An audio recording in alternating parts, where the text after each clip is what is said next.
বিগত বছরগুলোতে আমরা এমন অনেক রাজনীতিবিদ দেখেছি যারা নির্বাচনের আগে আপনাদের পকেটের পিছন থেকে 500 টাকা ঢুকিয়ে দিয়ে বলে পায়ে কাল ভোটটা মুখ দিস।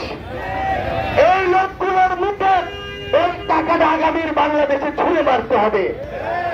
একটা জিনিস মনে রাখবেন, এই চাঁদাবাজ, এই সিন্ডিকেটকারী, এই ধান্দাবাজ আপনাকে ওই কয়েকটা টাকা দিয়ে আগামী 5 বছরের জন্য কিনে নেয়। এই ধান্দাবাজ, ওই দুশ্চরিত্র আপনাকে কয়েকটা টাকা দিয়ে 5 বছরের জন্য আপনার মুখটা বন্ধ করে দেয়। এই বাংলাদেশে বিগত বছরগুলোতে আমরা অসংখ্যবার দেখেছি টাকা দিয়ে মনোনয়ন কেনে তারপরে ক্ষমতাসীনদের সহায়তায় চোখ করে মার্কার দাপটে ইলেকশনে জিতে আসে।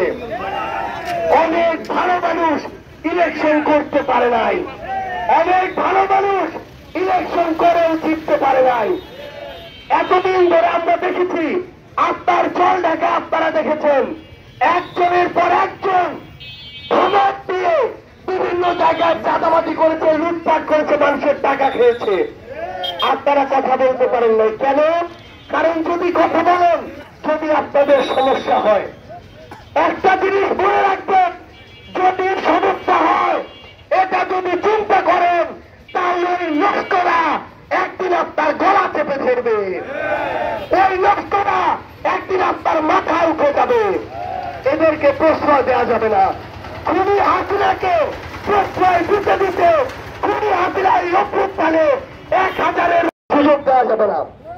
একটা জিনিস মনে রাখবেন, মানুষ যদি ভালো হয় সে যেই মার্কার হোক, যেই দলের হোক, তাকে আপনার ভোট দিয়ে প্রতিনিধি নির্বাচিত করতে হবে।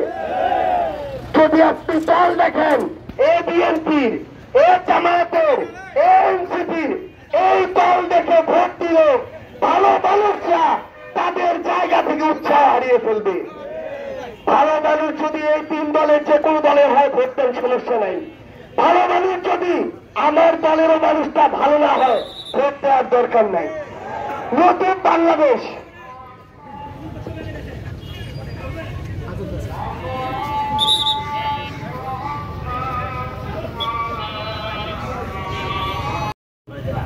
এই যে কালপিট গুলো, ঘুষখোর গুলো, দুর্নীতিবাজ গুলো, এদের মুখ যখন উন্মোচন করবেন এরা যেন এই লজ্জায় আপনাদের সামনে আর মুখটা দেখাতে পারে। আমাদের এই তরুণ প্রজন্মকে সচেতন হতে হবে। মনে রাখবেন, আমরা যদি একটা ছোট অন্যায়কে ছেড়ে দিই, ওটা প্রশ্নত একদিন বড় অন্যায় হয়ে যাবে। এই ছাড় দেওয়া যাবে না।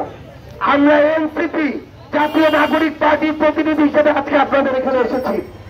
আমরা আপনাদেরকে এটুকু বলছি, আমরা জনগণের জন্য কাজ করতে চাই, আমরা আমাদের জায়গা থেকে মানুষের জন্য কাজ করতে চাই। আপনারা ধরেন একবার সুযোগ দিয়ে দেখলেন, কথার সাথে কাজের মিল নাই, পরের বার আর সমর্থন দেওয়ার প্রয়োজন নাই। কিন্তু আপনাদের কাছে আমাদের এনসিপির পক্ষ থেকে একটি বার্তা, এই বাংলাদেশের সিস্টেমগুলোকে ভিতরে ভিতরে ধ্বংস করে দেওয়া হয়েছে। আপনি একটা অফিসে যাবেন, ওরা নিচে নিচে চোরে চোরে মাস্তুত ভাই, নিজেরা ধান্দাবাজির একটা সিন্ডিকেট করে ফেলেছে। একজনের বিরুদ্ধে আরেকজনকে বলবেন, ওইটা দিয়ে সবাই মিলে আবার আপনার বিরুদ্ধে দাঁড়িয়ে যাবে। এই সুযোগ হয়, আমরা সেদিনও দাঁড়িয়ে বলবো যে চল ঢাকার মতো একটা উপজেলার ব্যাপারে কিভাবে একটা রাস্তা সামান্য পানিতে ডুবে যায়। আমরা আমাদের জায়গা থেকে সেটা বলে আসবো যে একটা হসপিটালে, উপজেলা স্বাস্থ্য কমপ্লেক্সে গেলে কিভাবে সেখানে 2টা প্যারাসিটামল ধরাই দিয়ে রংপুরে রেফার করে দেওয়া হয়। আমরা সেখানে গিয়ে বলবো কিভাবে একটা থানায় গেলে পুলিশ 2 পক্ষের কাছে টাকা খেয়ে 2 পক্ষকে ব্যালেন্স করে মামলা সামনের দিকে নিয়ে যায়। আমরা এই জিনিসটা আগামীর বাংলাদেশে হতে দিব না। আবার একইভাবে আমরা সবাইকে প্রতিপক্ষ করবো না। যে পুলিশ ভালো কাজ করবে তাকে আমরা মাথায় তুলে রাখবো। স্বাস্থ্য কমপ্লেক্সে কোনো ডাক্তার যদি সময় দেয় তাকে আমরা শ্রদ্ধা করবো। ভূমি অফিসের সব যদি কর্মচারী থাকে তাকে আমরা সম্মান করব। আমরা একসাথে সবাই মিলে আগামীর বাংলাদেশ করব।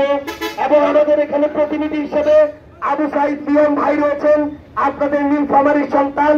আমাদেরকে যদি সরাসরি আপনারা না যোগাযোগ করতে পারেন, আপনাদের সন্তানটা আপনাদের কাছে সবসময় থাকবে। আপনারা যে কোনো সমস্যায় তার সাথে যোগাযোগ করবেন।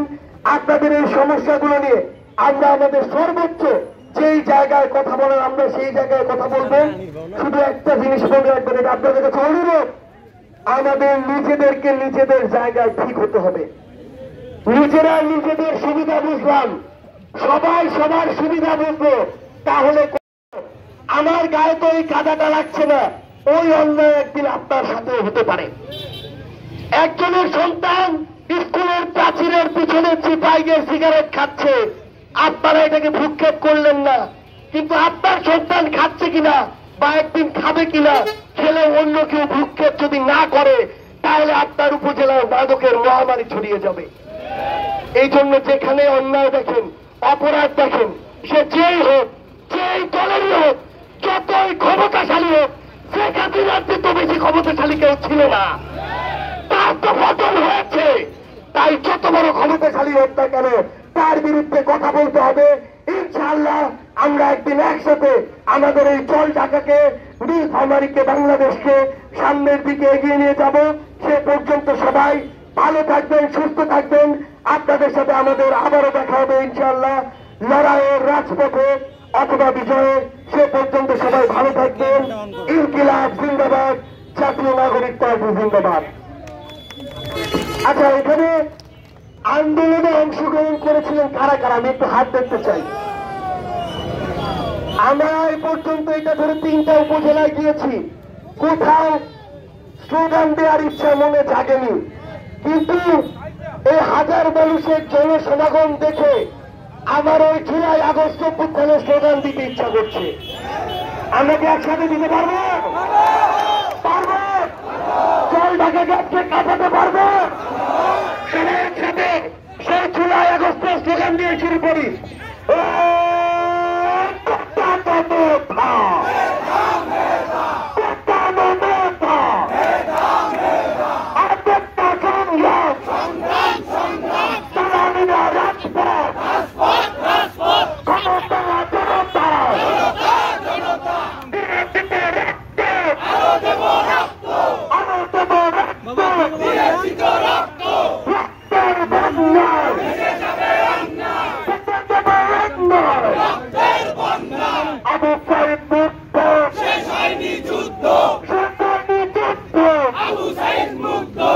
আমাদের যুদ্ধ এখনো শেষ হয়নি।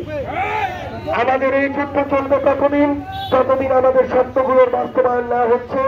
ততদিন পর্যন্ত সবাই ভালো থাকবেন, ইনশাআল্লাহ আবারও দেখা হবে। ধন্যবাদ। আমাদের উত্তরাঞ্চলে